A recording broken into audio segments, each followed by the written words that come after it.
Mr. Gibbs, I thank you for your presence here. If you will have all of your questions, if you want to ask one question before we go sine die, I'll certainly allow it. I just want to be respectful that the House rule is once the joint session starts, we must adjourn. Please. Thank you, Mr. Chairman. I'll try to be quick. You talk about the markets and the price. One thing I'd like to just comment on that: uncertainty leads to the futures market. What the people in the market. So the market is functioning because this administration is putting out a lot of uncertainty. And one area I want to key on is a week and a half ago in my committee, the Water Resource and Environment, your subordinate, Ms. Nancy Stoner, testified, Administrator Jackson. And it's appalling to me that here we had a coal operation in West Virginia that went through 10 years of environmental impact study, went far beyond what they needed to do, got their permit in 2007 from the Army Corps of Engineers, and the EPA was working in concert with them. This administration came in 2010 and revoked that permit after they spent $100 million in investment. She testified when I asked the question, would the state EPA of West Virginia, were they in support of the revocation? They said no.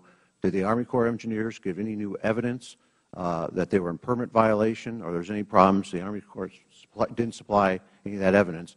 What basis does your administration have to go forward to revoke that permit under law? The Clean Water Act, sir, and protection of water quality. And let me say for the record that that permit had been issued by the Corps of Engineers over EPA's strong comments that we believe that it did not comply with the Clean Water Act. I think early under the Clean Water Act, when the Corps issued that permit to EPA, if they had objections, they could have vetoed that permit at that time. They did not do that. Is that correct? EPA did not at the time, but that was during the Bush administration. After President Obama was elected, and we were called on by the Corps to defend that permit. Time here. That's a very dangerous precedent because this was 3 years after the permit was given. So you're creating huge uncertainty across all sectors of the economy because who's going to come in and risk capital? What banks are going to loan money, knowing that at the whim of an administration, any administration can come in and revoke a permit? Who's going to take that risk? So you're creating more uncertainty. And if you want to bring down gas prices, you need to put certainty out in the market. And you can't have actions like that was happening at the Spruce Mine in West Virginia. That's creating uncertainty. And I've got other examples that the permit that's been delayed up in Alaska for a large oil company to get to the leased lands that they've leased. They've been stopped by the EPA and the Corps to build that 8-mile road that the state of Alaska wants. The oil company is going to pay for it, no taxpayer expense, and this administration has put a roadblock. So I continue to hear in my committee roadblocks, barriers put up against the industry to develop these natural resources responsibly, because clearly there's an intent by this administration to not want to develop these natural resources. I thank the gentleman. Pursuant to the House rules, the gentlelady can answer briefly.